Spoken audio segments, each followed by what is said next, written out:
Welcome to Inclusivity Unlocked, the podcast that's all about inclusion and diversity. brought to you by Asya and Explorator. We're chatting with you right from our studio in Craiova, and we will make sure that tricky isms and complex terms from the world of inclusion become a part of your everyday life. Okay, now it's time to unlock. And my name is Asya. I'm a volunteer of Association Explorator, and I'm very happy to present you my colleague, Imene. And she will be our guest today and the main topic. All lights on her, please. Because we will talk together about the Amazigh community in Algeria. Yeah. Can you maybe tell our listeners why we decided to come up with this topic and what is about you we should talk? Yeah. Actually, I was really interested about this subject because when I came here, so many people or other volunteers from other countries from other countries didn't know about it. When it was the first time they heard this name or this term. Amazigh. Amazigh, exactly. And when we told them, like, I had my colleague Fatima, she was Amazigh, and I am myself, I am Amazigh. And when we told them we are Algerians, we're not Arabs, we are Amazigh, and they were surprised, they didn't know anything about it. Then we decided to talk about it and let people to know about it. Mm-hmm. Because you yourself a part of Amazigh community in Algeria. Exactly. And how is it for you? Because are you different from any other people in Algeria? What makes you a minority, actually? That's the question. Yeah. Actually, Algeria has like 47 million people, and the Berber, the real Berber, like the real Amazigh people, there are 12 millions. Basically, Algeria is all Amazigh, all North Africa, not only Algeria, the Morocco, the Tunisia, Libya, Mauritania. But with time, with the video, I'm gonna explain more. But with time, we somehow became a region separated by others. Mm-hmm. Yeah, and we call ourselves Amazigh. There are so many regions like Bjaya, Tizi Ouzou, Bouira in the south of Algeria, in the north, and we have our language, we have our culture. So it's basically different and the same basics. You know, we share the same basics. Because you've been influenced by a lot of other communities during the history. Exactly. And there is a part in this video that I'm talking about. I'm going to talk about the history. I want to let it at that time. I don't want to talk about the details now. So yeah, you're right. Mm-hmm. But what the word Amazigh mean? The word Amazigh means the free people. Mm-hmm. And it represents freedom, resistance, and the noble people. And Tamzgha is the land of Amazigh people, and we call it North Africa right now. It's the current term. Mm-hmm. Okay. And you have your own flag. Exactly. We have our own flag. It's different than Algeria, the Algerian flag. Like in Algeria, we have even that flag is ours. But the Amazigh flag represents us like 100%. And it's different. The Algerian flag is red, white, and green, and the Amazigh flag is yellow, green, and red. And they represent, like, symbolically represent exactly something. The mountains. The green represents the mountains. The white represents the peace, and and the yellow represents the Sahara because they are in the Sahara Amazigh people, and Sahara is the desert. Yeah. So, as I understood from your speech, is that being Amazigh doesn't mean to really connect to the land. I mean that you can find people from Amazigh in different countries, not only Algeria. So historically, you don't have your land, we'll say, like it's North Africa. Mm-hmm. It's not about Algeria. As an Algerian, I represent Algeria, but as Amazigh, I represent the North Africa. Mm-hmm. As I told, it's from the south to the north it's Morocco, Tunisia, Libya, Mauritania. We are all Amazigh. Mm-hmm. And you have your own language. Exactly. How is it called? Amazigh. Ah, okay. Because I read somewhere it's also Amazigh. No, Yeah, no? Like yeah, this? Amazigh. It's yeah, you can say it like this. And do you speak it at home, or do you use it in which context? Because sometimes like there are a lot of minorities in different countries, and some of them like are able to speak their own language only at home. They're not allowed, for example, to do it at schools because other students might not understand that, or if they move from one region to another, they have to talk then like national language. Unfortunately, in my case, I was born in Algiers, the capital. So I've been like, my friends were not all of them Amazigh, and my parents speak perfectly, especially my mom. They speak perfectly, but with us they really used the Algerian dialect. So I know, but not perfectly. But for example, Fatima, my colleague, she speaks it perfectly because in their house they speak it. You know, so it may the fault of my parents because they didn't really teach me. But basically, I know, I can understand, I speak it, but not perfectly because I didn't live there. You know, I lived in the capital. Yeah, it's about the exposure.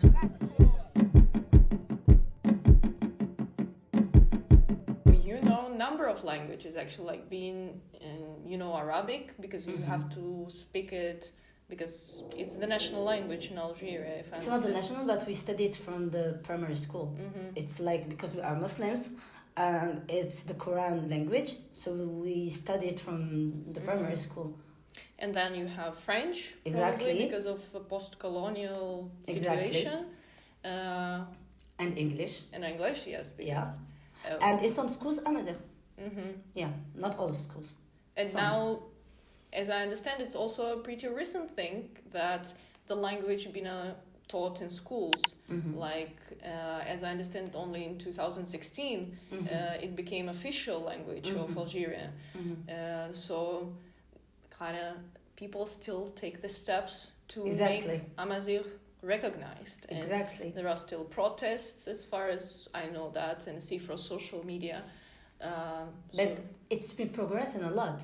Because in schools there are now, like for example, my niece, they study it in the school, and with the alphabets and everything, and believe me, it's really hard language. Like it doesn't have any similarity with the Arabic language. Also, when you go out in the streets, on the signs, you can find like French and Amazigh language, Arabic and Amazigh language, but Amazigh is there, you know. And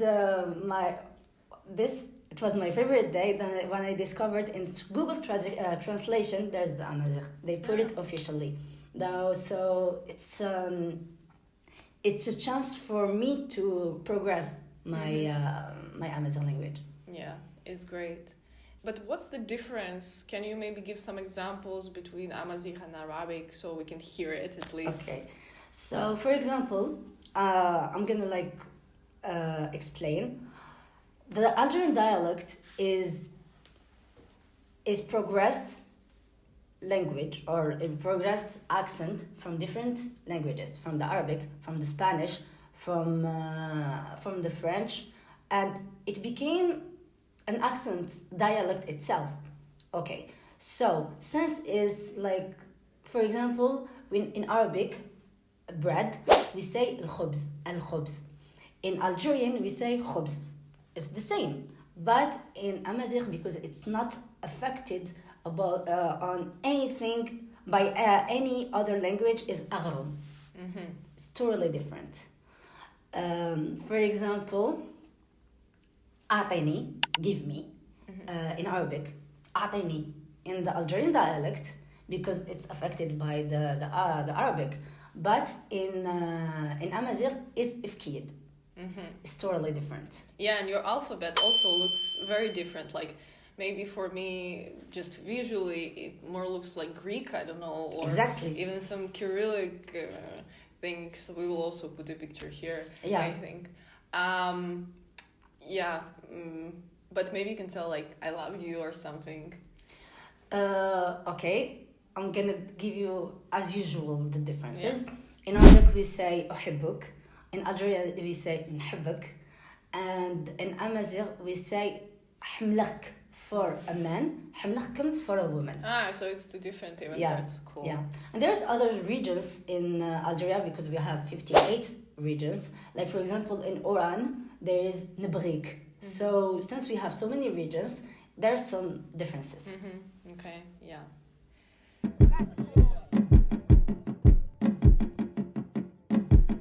I think it's finally time to dive into the history that we announced a bit before. Can you share a bit how, like, maybe the migration inside of the region and just the history of Amazigh people? I want to mention a fact or an information that I didn't know about it myself. They say that the first people appeared in North Africa. The anthropology science and the human science says it, and the proof of that is the Tassili. I already knew about the Tassili, and it's located in the south of Algeria. It's really ancient drawings that shows the human being life in the Stone Age. Yeah, they mention the details and like till now it's really historical and protected area, and the anthropology science and the human science, they say that the people from age stone was appeared in the North Africa. Just I wanted to mention this because I discovered it when I was doing my research. Amazigh was or Amazigh was an independent country led by independent kingdoms like Kingdom of Numidia, and the most famous king was Massinissa.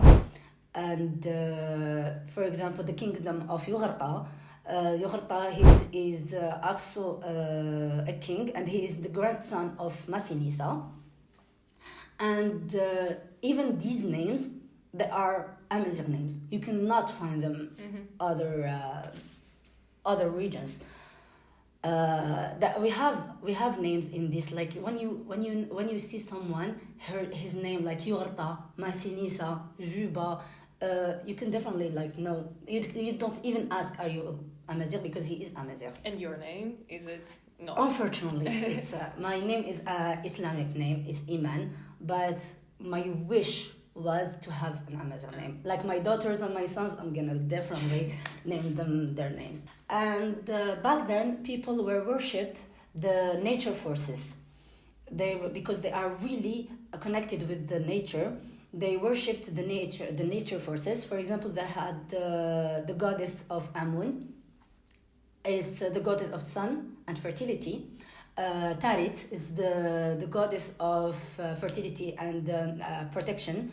They had the goddess of the rain, of the sun, of the moon, and actually even Amun, he was also the goddess of Egypt. So we have similar goddess back then.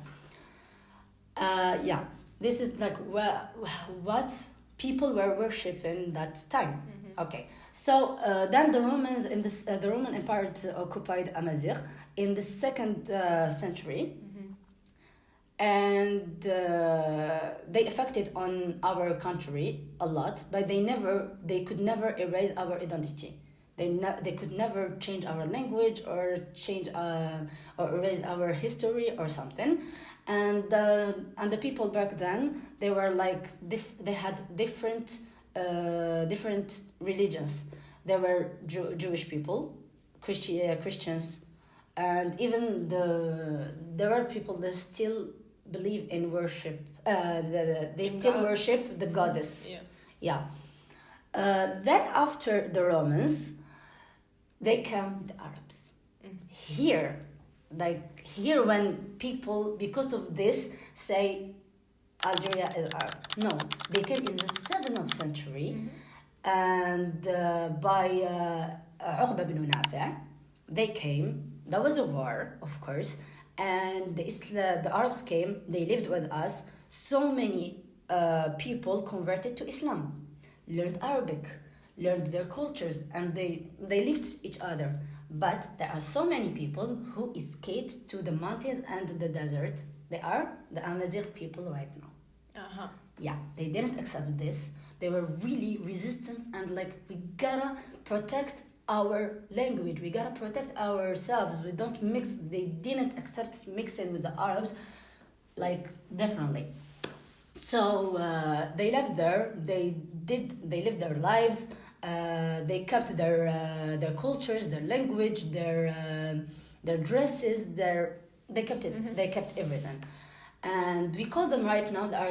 These regions are specific. For example, there's Bjaya, there is Bwira, there is Tizi Ouzou, there is Batna, there is in the desert like Tuareg, there is Shawiyin. These are specific regions, you know now. Okay, so and my parents came from there. That's why I told you. And Fatima, her parents came from there, and that's why we told you when we were like having like a dinner and we explained for you. We told you we are 100% Amazigh because our grandparents and our parents, they left to the other regions to protect themselves from being mixed with the Arabs. To maintain. Present to us, it was just our girls volunteers dinner, and we got to this topic, and it was sensitive a bit for some other people, so it also made us come up with this topic of discussion today.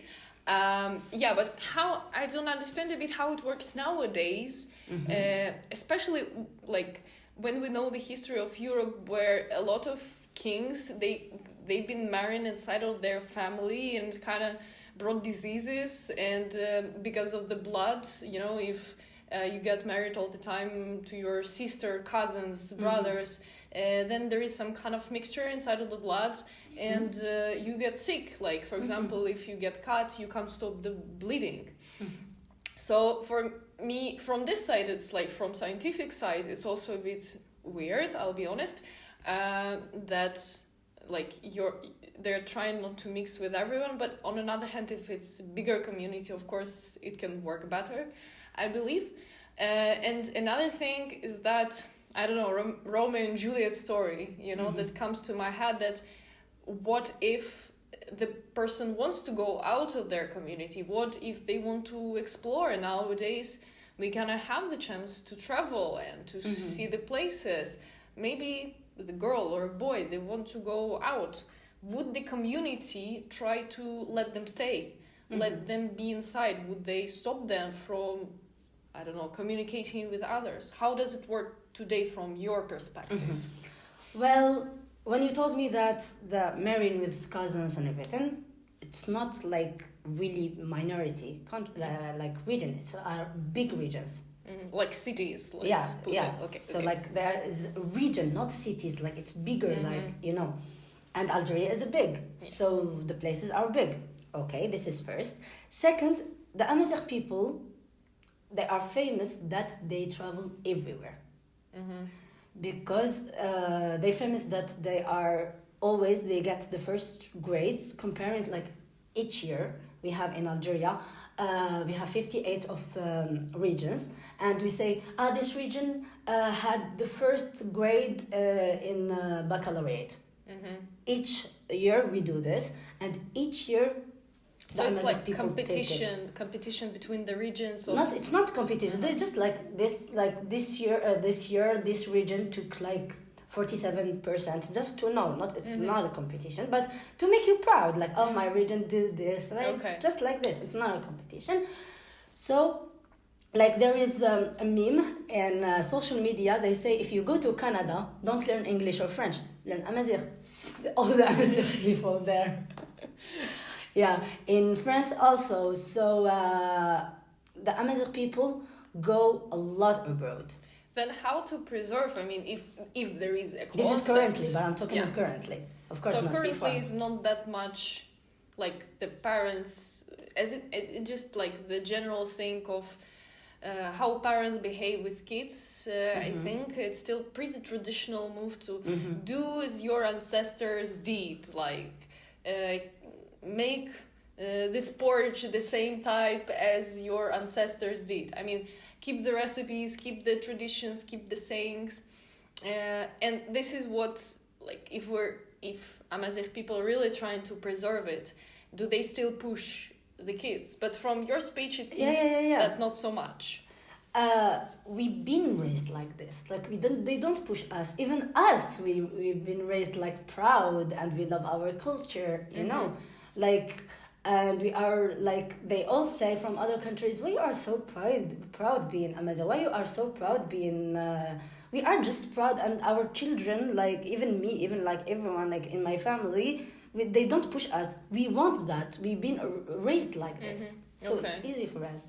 But what are those traditions we're talking about? Like, maybe it's some dressing types, maybe it's some food. Like, what is that? Totally different and unique. And when you see it, you cannot recognize it. Even all other, like, from other countries, when they see our dresses, when they see, like, something about us, they know it. That's why it's really important to keep our identity, because they definitely recognize it, you know. So we have our own language, have our own flag that we already know. We have our own dresses. We have our own music. Even the dance. When you see someone dances, it's from it's Amazigh. We have our tattoos. Our grandmothers, they are famous by tattoos, and not just tattoos like now drawings. No, there are symbols, and each symbol represents something like power. Freedom, and people in like before, they used to do them as protection from evil. Yeah, like ghosts, no spirits, or for protection. Like they say, it's good. It's for protection. Okay. So, and it's what like it's traditions. In which places is it? In the face. It should be on the face. Yeah, and it's special signs. There are symbols, like this symbol represents freedom, this symbol represents protection, this, and they are basically like the most famous places are for the old people here, you know. And when you see nowadays young women, it's only for women, it's not for men. Actually, I've never seen a man. I only saw women, and now it's only in like there's really like strict. No, like tiny regions, they have it. Closed communities. Okay. Yeah, they kept the old traditions. Okay. Our dance music is like you have to move. Like for me, I can't dance Amazigh. My sister can. It's really difficult. Like it's really fast in the weddings. In circle or separately? Well, usually you can dance it separately, but usually there are a circle and you are the one person in the middle, and you exchange. You know, with the scarf, you do like this. It's really beautiful, and you have to be talented. I'm not talented. It's so difficult. Okay, yeah, that sounds cool. And dresses, some traditional tapestry patterns. Exactly. Yeah. They are full of colors. Most of the red, white. The famous is red and white, and everyone is like when you see it, it's Amazigh. Like that's why I always say I can understand why Amazigh people, they were like trying to protect it. For example, there is in Algeria, there is a specific dress. They've been like with other country. It's ours, no, it's ours, you know. But they can never say about the dress of Amazigh, it's ours, because we all know that it's theirs, you know, it's Amazigh, because they kept it and they insisted on that. Exactly. Yeah.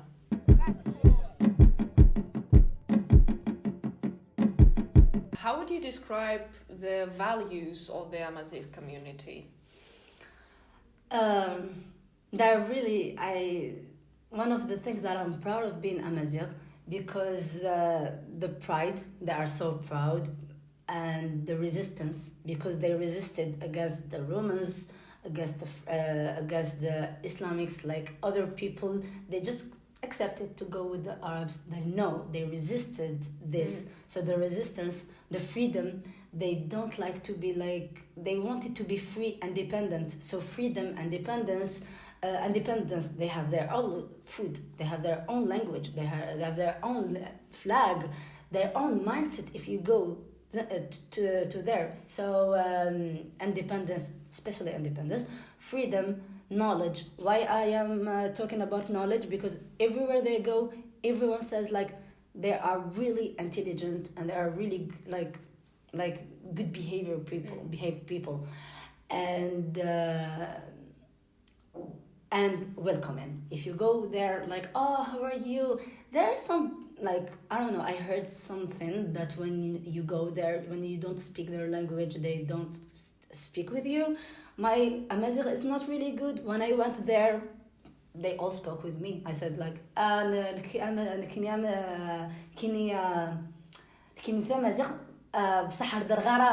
it means I am Amazigh, but I don't speak, you know. And welcome, it's okay, and I don't know, what I experienced is different, totally different. Historically, we talked that at some point Muslim conquered Amazigh. How do you think their traditions influenced these values and traditions of Amazigh community? Definitely affected. Definitely. Like, for example, we do the same ritual things. Because the majority of Amazigh people became Muslims. There are some Jewish, Christians, Muslims, and even atheists and agnostic. That's why I told you in Amazigh people there are their tolerance. In other regions there are not a lot.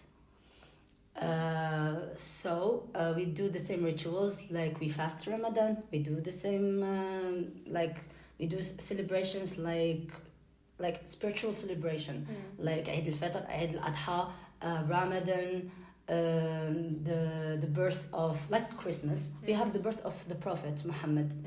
Yeah, we read the Quran, we learned Arabic, so it definitely affected on ours. And we really didn't have a problem with that.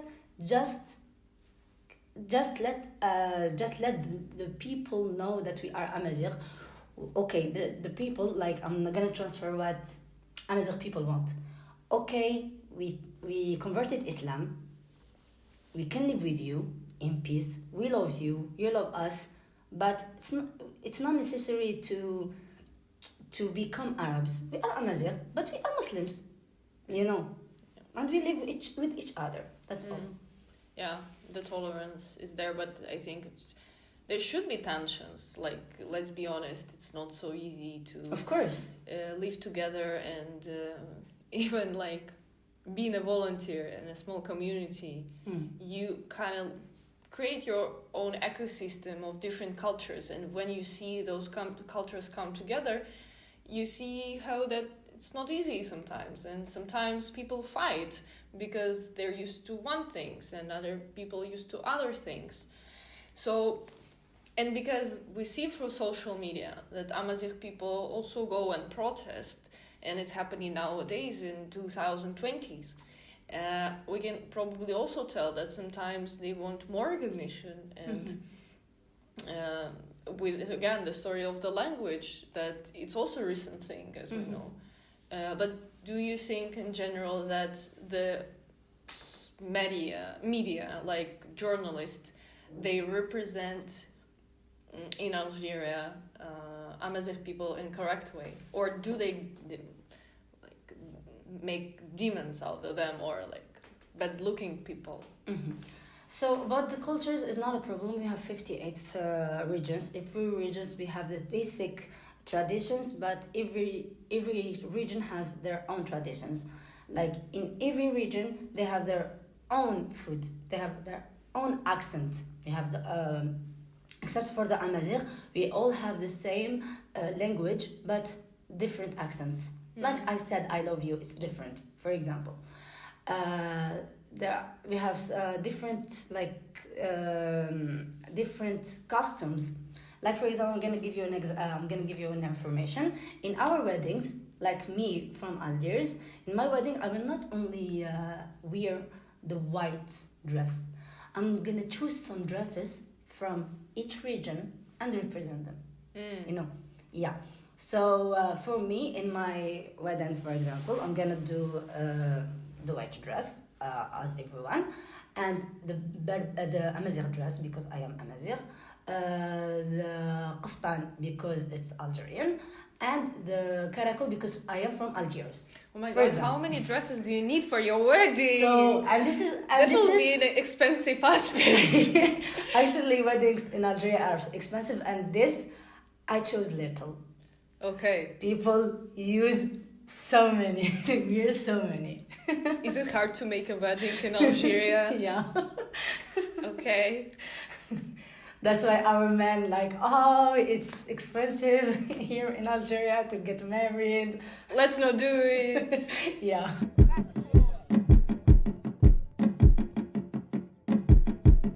We had a presentation recently in Craiova about different countries and how we celebrate Christmas and New Year's because it's different everywhere, of course.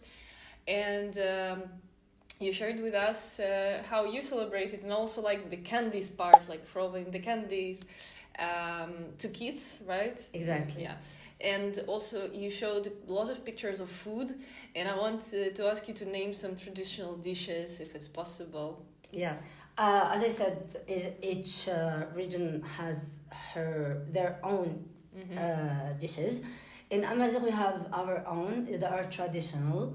For example, couscous. Well, couscous is everyone has it, but we have our own way. Even Morocco has it, even Tunisia has it, even Algiers have it, but it's different from... Is it about the spices, what you put inside? It can be for us, for example, in Algiers. I know about Algiers. I didn't taste the Tunisian one and Moroccan one, but I definitely tasted the difference between the Algiers. The Algiers, it's white sauce. And the Amazigh is red sauce. Okay, the sauces make the difference. Yeah, and of course one with meat, the other with chicken, not the same vegetables and everything. Yeah. There is tikr babin. There is tikr babin timilalin, and this one I rarely find people know it. It's literally one of my favorite dishes, and really Asian people know it. My mom learned it from her mom, and her mom came from Amazigh region, and I asked everyone, no one knows about it. They know about tikr babin, but tikr babin timilalin, they don't know about it. And even here in Romania, they have similar thing to tikr babin timilalin. But in Algeria, it's not really famous, but it's one of my favorite dishes. Is it meat based? No. It's flour. Ah, okay. Yeah. Mixed with flour, mixed with semoule, mixed with eggs, and you put them in the sauce, and it has to be technique to be be collected. Okay, it's really nice. Interesting. Yeah, and I asked so many people. They told me, I don't know about it. I don't know why. Yeah, there's actually taforots. It's actually taforots is one of the kinds of the couscous with boiled vegetables. It's really healthy because of the vegetables. And there is ftair, especially special bread. And in information, we use everything with olive oil.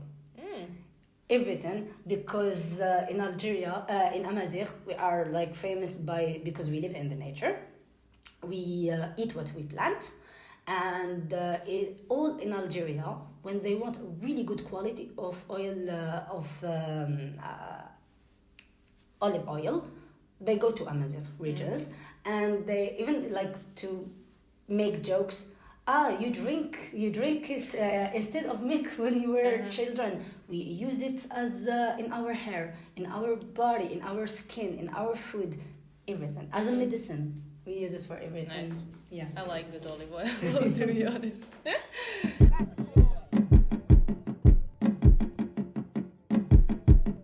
How is the young generation working with this heritage? How is it also trying to preserve it? Do you know any, I don't know, maybe social media project that want to share more stories of Amazigh young people? Actually, so many, and I'm surprised and proud at the same time. Recently, so many young generations they try to show to other people that this is our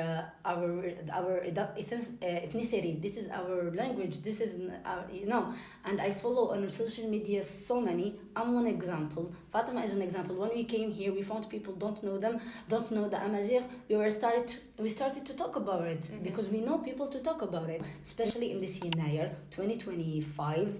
Like, it was all over Algeria, even the Tunisian and the Moroccan, the Egyptian, they all celebrated, and it went so viral, and so many people they didn't know about it, knew about it because of social media, because it's really powerful. Celebrated what? The New Year. The New Year.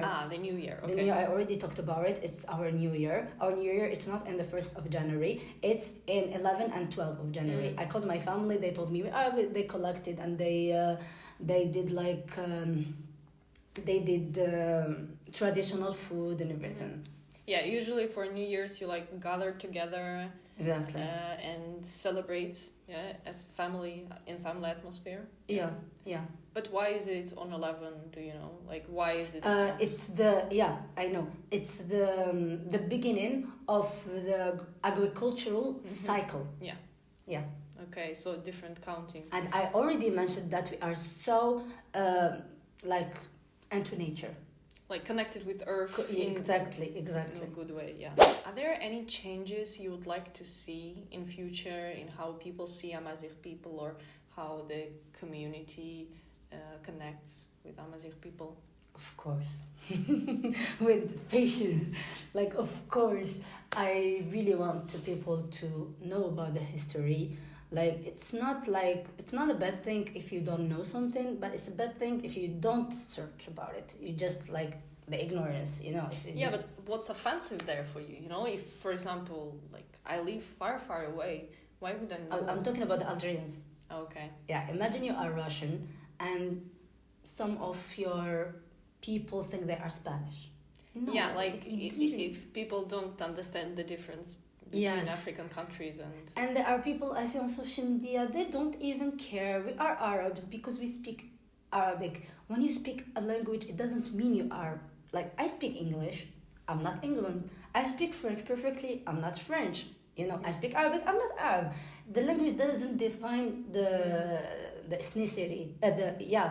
So I really want people to know to search and read about the history, because we have really rich history, like Romans, the Islam, how they came. We had beliefs. We had really, really beautiful and rich history, and I wish people would search and look about it.